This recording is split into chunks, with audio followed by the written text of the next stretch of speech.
जय हिंद साथियों, देसी पाठशाला 24 में आप सभी का स्वागत है।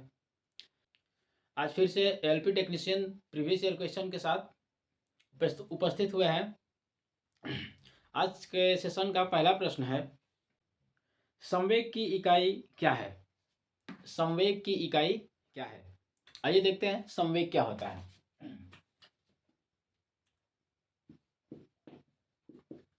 संवेग अंग्रेजी में बोलते हैं इसको मोमेंटम। क्या बोलते हैं? मोमेंटम। मोमेंटम क्या होता है? देखिए, मोमेंटम होता है, इसको पी से रिप्रेजेंट करते हैं। किससे? पी से। मोमेंटम इक्वल टू होता है मास इनटू वेलोसिटी। मतलब संवेग संवेग p बराबर होता है द्रव्यमान गुणे वेग। द्रव्यमान गुणे वेग, द्रव्यमान और वेग के गुणनफल को क्या बोलते हैं? संवेग बोलते हैं। इसका मात्रक क्या होगा? इसी की इकाई क्या है, ये पूछा है प्रश्न में। देखिए, द्रव्यमान का मात्रक क्या होता है? किलोग्राम। और वेग है, वेग का मात्रक क्या होता है? Velocity, metre per second. अर्थात इसका मात्रक क्या हो जाएगा? Kilogram metre per second. Kilogram metre per second. इसको इस फॉर्मेट में भी लिखा जा सकता है, जब ये सेकंड को ऊपर ले जाएंगे, किलोग्राम मीटर सेकंड इनवर्स। ये दोनों ऑप्शन सही है। ठीक है, तो मोमेंटम की एसआई यूनिट क्या होती है? Kilogram metre per second.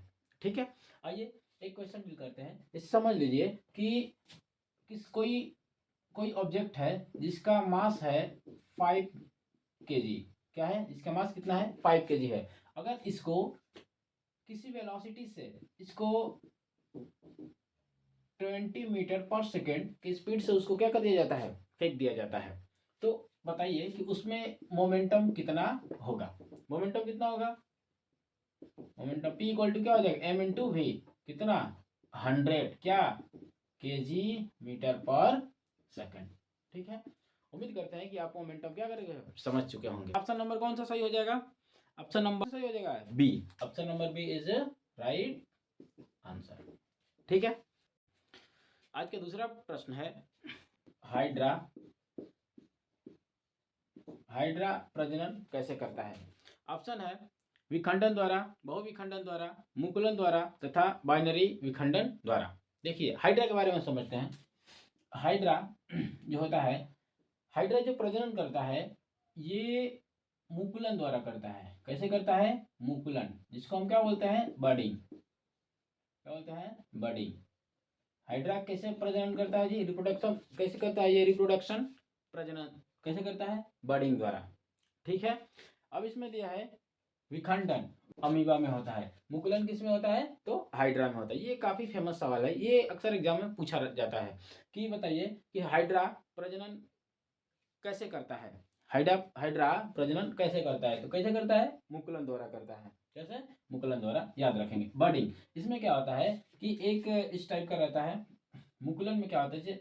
मुकुलन में एक ये हाइड्रा से बना देते हैं, इस टाइप का रहता है। इसमें बर्डिंग निकली जाती है और ये बर्डिंग धीरे धीरे विकसित होकर कैसे हो जाती है? एक पुनः इसे हाइड्रा का ये रूप धारण कर लेता है। ठीक है, ये होता है बर्डिंग होता है। और अमीबा में क्या होता है? विखंडन होता है। विखंडन क्या होता है? इसमें जो न्यूक्लियस होता है, इसका न्यूक्लियस दो पार्ट में धीरे धीरे डिवाइड होता है, बढ़ता है, और फिर से इसमें क्या बनता है? नया अमीबा बन के तैयार हो जाता है। तो विखंडन किस में होता है? अमीबा में होता है। और हाइड्रा में क्या होता है? मुकुलन द्वारा प्रजनन होता है। ठीक है, चलिए अगला प्रश्न है, कार्बन डाइऑक्साइड में कार्बन की प्रतिशत मात्रा कितनी है? कार्बन डाइऑक्साइड में कार्बन की प्रतिशत मात्रा कितनी है? पहले समझते हैं प्रतिशत मात्रा निकालते कैसे हैं। प्रतिशत मात्रा कैसे निकालते हैं? देखिए, जितना तत्व दिया रहेगा, जितना एलिमेंट दिया रहेगा, कंपाउंड्स में जितने एलिमेंट्स होंगे, सबके एटॉमिक मास हम क्या करेंगे? निकालेंगे। देखिए, क्या है?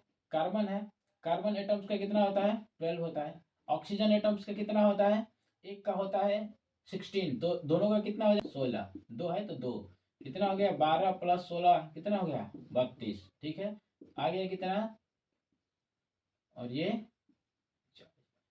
ठीक है, ये है 44। ये क्या है? ये तो टोटल का है, टोटल की यूनिट है। ये टोटल की क्या है? ये टोटल मास है, CO2 का मास है। अब हमको बताना है कि कार्बन की इसमें प्रतिशत मात्रा कितनी है, तो बताइए। टू 100% कितना है, 100% है ना। टोटल 44% कितना है, ये 100% हो जाएगा, ठीक है 100%। तो इसको डालना है हमको, क्योंकि इसमें कार्बन कितना मल्टीप्लाई 12 डिवाइडेड बाई कितना 44, डिवाइड कर दीजिए। किससे कट जाएगा, 4 से, 4 से 12 और ये यानी 300 डिवाइडेड बाई कितना 11, डिवाइड करिए कितना आ जाएगा 11 दूनी का 22 और बच गया आपका 22 8 0 11 सत्ते 77 77 और ये 0.3 इतना परसेंट क्या हो जाएगा आपका आ जाएगा। देखिए किस ऑप्शन में है इतना परसेंट, 27% किस ऑप्शन में है, ये है option number D. Option number D इसका क्या हो जाएगा, राइट आंसर हो जाएगा, ठीक है। चलिए अगले प्रश्न की तरफ बढ़ते हैं, आई बात समझ में, ठीक है। अगर किसी को कोई डाउट हो रहा है तो नीचे कमेंट बॉक्स में क्या करेगा, वो अपना डाउट पूछ सकता है, ठीक है। अगला प्रश्न है, कौन सा रासायनिक ऊर्जा को किसमें परिवर्तित करता है, विद्युत ऊर्जा में, यानी केमिकल एनर्जी को किसमें, इलेक्ट्रिकल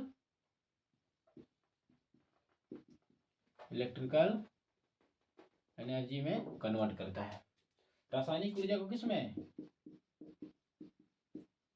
रासायनिक ऊर्जा को विद्युत ऊर्जा में, रासायनिक ऊर्जा को विद्युत ऊर्जा में।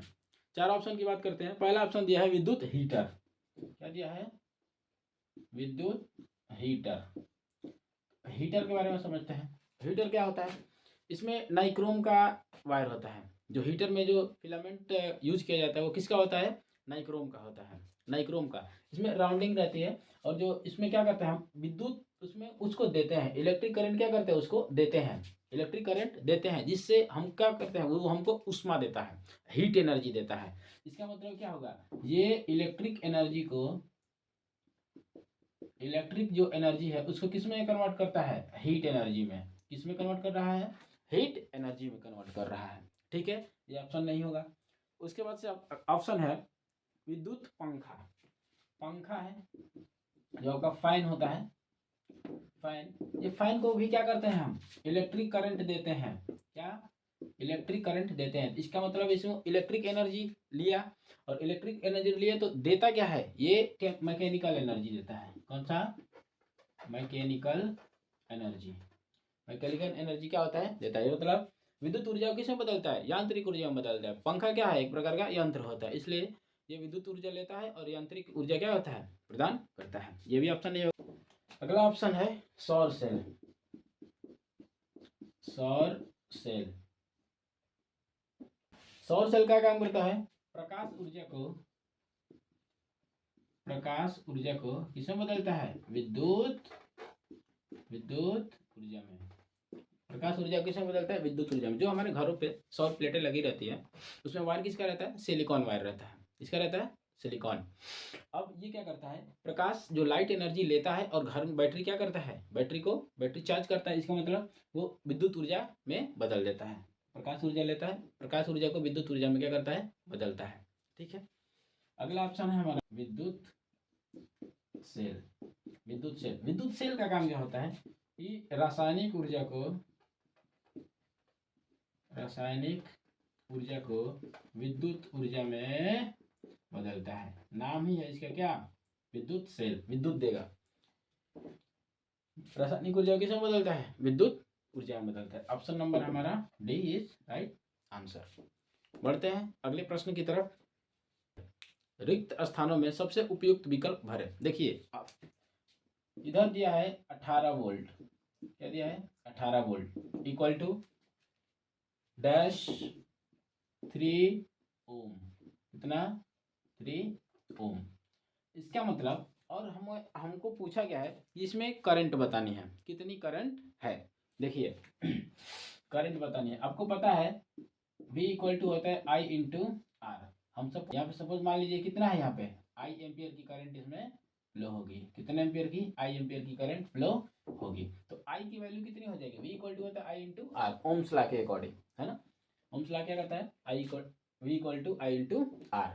तो I की वैल्यू कितनी हो जाएगी, V बाई R। वोल्टेज कितना है, 18 वोल्ट है भाई, और ये रेजिस्टेंस कितना दे दिया है, 3 ओम का दिया है, कितने का, 3 ओम दिया है। इसका मतलब कितना हो जाएगा, 6। तो करंट कितना हो जाएगा, 6 वोल्ट प्रति ओम होता है एम्पियर, कितना होता है, 6 ampere. Number A is right answer. ठीक है। एक अगला प्रश्न है, जब एक वस्तु एक समान वृत्तीय वेग उत्पन्न करती है तो निम्नलिखित में से कौन सा परिवर्तित होता है। ऑप्शन है द्रव्यमान, दूसरा है संवेग, गति और दिशा। देखिए ये वृत्तीय मार्ग पर क्या करेगी, गति करेगी।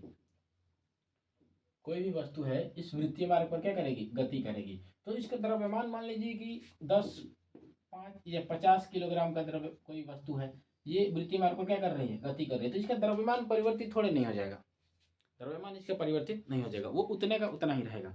और संवेग कह रहा है, मान लीजिए किसी वेग से ही करेगी, इतना कोई इसका मास है और किसी वेलोसिटी से कर रही है 10 मीटर पर सेकेंड, तो इसका वेलोसिटी तो कांस्टेंट है ना, एक ही वेग से कर रहा है। तो इसका मतलब इसका संवेग जो होता है, संवेग P इक्वल टू होता है m इंटू वी। तो P इक्वल टू कितना हो जाएगा, 50 दाम है 500 किलोग्राम मीटर प्रति सेकेंड। ये इसका हर जगह एक ही रहेगा, क्यों, क्योंकि इसकी वेलोसिटी क्या है, हर जगह समान है। ये भी परिवर्तित नहीं होगा। अब क्या परिवर्तित होगा, इसकी गति। गति कह रहा है कि समान गति से चल रहा है, तो गति तो परिवर्तित होगा ही नहीं। इसका मतलब एक ऑप्शन बच गया, दिशा। हर पॉइंट पे डायरेक्शन इसका क्या हो जाएगा, अलग होता जाएगा। देखते रहिए, किसी भी पॉइंट पर इसका डायरेक्शन क्या होता जाएगा, अलग है। इसका मतलब क्या होगा, इसकी दिशा जो है, डायरेक्शन होगी, वो क्या होती जाएगी, बदलती आंसर हो जाएगा। ठीक है। उम्मीद करते हैं ये प्रश्न आपको समझ में आ रहे होंगे। अगर कोई किसी को किसी प्रकार का भी डाउट होता है तो कमेंट बॉक्स में जरूर हमको बताएं। ठीक, अगले प्रश्न की तरफ बढ़ते हैं। अगला प्रश्न है कि 20 किलोग्राम द्रव्यमान की एक वस्तु को 2 मीटर ऊंचाई तक उठाया जाता है। 20 किलोग्राम की वस्तु है कोई, मास कितना है 20 केजी, कितना उठाया गया, 2 मीटर ऊंचाई तक इसको क्या किया गया है, उठाया गया है। 2 मीटर तक इस ऊंचाई तक क्या किया गया, इसको उठाया गया है। ठीक है, उठाया जाता है। तो उस वस्तु पर गुरुत्वाकर्षण बल द्वारा किया गया कार्य कितना होगा। गुरुत्वाकर्षण बल द्वारा किया गया कार्य कितना होगा। आपको दिया है G इक्वल टू दिया है 10 मीटर प्रति सेकेंड स्क्वायर। गुरुत्वाकर्षण बल द्वारा कितना कार्य किया जाएगा, तो कार्य निकालना है। कार्य क्या हो जाएगा, हाइट है, तो हाइट के कारण क्या हो जाएगा, इसमें mgh हो जाएगा। m का मान कितना दिया है 20, g का मान 10 और h की वैल्यू कितना दिया है 2 मीटर। इसका मतलब कितना हुआ, मल्टीप्लाई 2, कितना, 2 40 यानी 400 जूल। इसमें किया कितना जूल कार्य किया जाएगा, 400 जूल कार्य किया जाएगा। ठीक है। ऑप्शन नंबर कौन है, option number A. Option number A is right answer. ठीक है। ऐसे ही प्रश्न पूछे गए थे प्रीवियस ईयर में। जो ये हम आज का पेपर करा रहे हैं 14 अगस्त 2018 सेकंड शिफ्ट का पेपर है। आप चाहें तो देख सकते हैं, एक भी क्वेश्चन फेक नहीं है, सारे LP टेक्नीशियन CBT 1 में पूछे गए प्रश्न हैं। ये सेकेंड फेज का है, 14 अगस्त का। अधातु के ऑक्साइड क्या होते हैं, आमतौर पर होते हैं। पहले समझते हैं कि अधातु क्या होता है। अधातु इसको बोलते हैं नॉन मेटल। क्या बोलते हैं, नॉन मेटल। मेटल होता है और एक नॉन मेटल और एक मेटल होता है, जिसको हम धातु बोलते हैं। क्या बोलते हैं, धातु बोलते हैं इसको, मेटल। इसमें होते हैं फ्री इलेक्ट्रॉन्स होते हैं। इसमें क्या होता है जी, वह धातु वह तत्व होता है जो अपने परमाणुओं से एक या एक से अधिक इलेक्ट्रॉन क्या करते हैं, त्याग के धनायन बनाने की प्रवृत्ति रखता है। उसको क्या बोलते हैं, धातु बोलते हैं। और इसको क्या बोलते हैं, अपने परमाणु में एक या एक से अधिक इलेक्ट्रॉन क्या करता है, ग्रहण करने की प्रवृत्ति रखता है। इसका मतलब ये क्या होता है, इसमें फ्री इलेक्ट्रॉन्स नहीं होते। इस पे क्या होता है, ऋण चार्ज होता है। इस पे क्या होता है, फ्री इलेक्ट्रॉन्स होते हैं। तो अब कह रहा है कि इसी के जो ऑक्साइड है, क्या है, अधातुओं के क्या ऑक्साइड है, वो क्या होते हैं, अम्लीय होते हैं, क्षारीय होते हैं, उदासीन होते हैं या उभय धर्मी होते हैं। तो आपको बता दें कि अधातु के जो ऑक्साइड होते हैं वो क्या होते हैं, अम्लीय होते हैं। याद रखिएगा, अधातु के ऑक्साइड क्या होते हैं, अम्लीय होते हैं। और धातु के ऑक्साइड क्या होते हैं, क्षारीय होते हैं।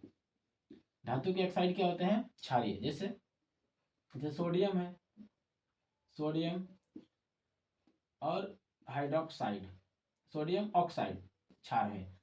CaO, CaO अनबुझा चूना है, बिना बुझा हुआ चूना, ये भी क्या है? क्षारीय है।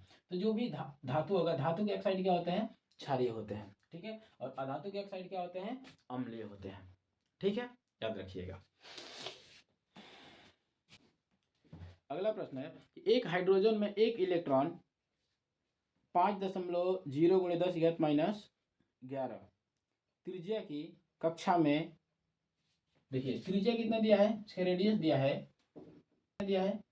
r 5.0 × 10⁻11 कितना जो इसकी रेडियस दिया है, त्रिज्या की कक्षा में किस वेग से गति कर रहा है, वेलोसिटी दे दिया है 2.2 × 10⁻6 मीटर पर सेकेंड। ये इस वेग से क्या कर रहा है? ये गति करता है। समतुल्य विद्युत धारा क्या होगी? समतुल्य विद्युत धारा क्या होगी? इसका त्रिज्या दे दिया है और उसका वेग दे दिया है। आपको पता है कि ये जो सर्कुलर पाथ होता है, इसकी जो ये क्या बोलते हैं इसको, परिधि, इसकी परिधि कितनी होती है? 2πr होती है, 2πr। एक चक्कर करेगा तो 2πr होगा, ठीक है। और यहाँ से इसका टाइम पीरियड निकाल लीजिए। टाइम पीरियड क्या होता है? ऐसे याद रखेंगे, समय बराबर दूरी बटा 4। ऐसे वेलोसिटी क्या है इसकी? v है। इसका मतलब टाइम कितना आ गया? टेकन टाइम कितना लिया? 2πr / v। अब देखिए, आपको एक चीज और पता है कि आपको करंट निकालना है। करंट I इक्वल टू क्या होता है? Q/T होता है। यहाँ से T की वैल्यू कितनी हो जाएगी? Q कितना?